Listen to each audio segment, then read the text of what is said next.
Hi guys! ఈరోజు simple and tasty dal రెసిపీతో అయితే మీ అందరి ముందుకు వచ్చేసిన. పప్పులు చాలా రకాలు. చాలామంది రాయలసీమలో అయితే ఇంక ఎన్ని రకాలు చేస్తారో కూడా తెలీదు. కానీ ఇదొక డిఫరెంట్ స్టైల్. మీరు కూడా ట్రై చేసుకొని ఎట్లుందో కమెంట్స్‌లో అయితే పెట్టండి. ఫస్ట్ అయితే పప్పుని ఇట్లా మెత్తగా ఉడికిచ్చేసుకొని, ఎనుపుకొని పక్కన పెట్టేసేయండి. కొత్తిమీర, కరివేపాకు, మెంతాకుని కూడా సన్నగా తరిగేయండి. టమాటాలు, ఎర్రగడ్డలు, తెల్లగడ్డలు చిన్న చిన్న ముక్కలుగా కట్ చేసుకొని ఒక ప్లేట్‌లో పక్కన పెట్టుకోండి. చింతపండు కూడా నానబెట్టి రసం తీసి పక్కన పెట్టుకుంటే ఇంక స్పీడ్ అంటే ఒక 10 నిమిషాల్లో అయిపోతది గైస్ ఈ పప్పు.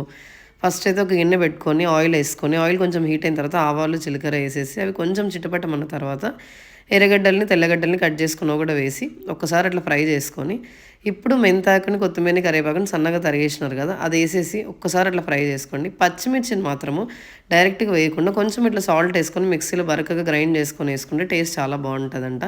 నేను ట్రై చేశాను, చాలా బాగుంది. మీరు కూడా ఇట్లే చేసుకోండి. ఇప్పుడు కట్ చేసి పెట్టుకున్న టమాటాలను వేసేసి కొంచెం ఉప్పు, పసుపు వేసి టమాటాలు మగ్గిన తర్వాత మనం చింతపండు రసం తీసి పక్కన పెట్టుకున్నాం కదా, ఆ చింతపండు రసాన్ని కూడా వేసేసి ఒకసారి బాగా కలుపుకొని ఇప్పుడు ఉడికించి పక్కన పెట్టుకున్న కందిబ్యాల మిశ్రమాన్ని కూడా ఇందులోకి వేసేసి సిమ్లో పెట్టి ఒక్క ఉడుకు రాగానే స్టవ్ ఆఫ్ చేసుకొని సర్వ్ చేసుకొని తింటే ఉంటుంది వేరే లెవెల్. మన ఛానల్ అయితే సబ్స్క్రైబ్ చేసుకోండి గాయస్.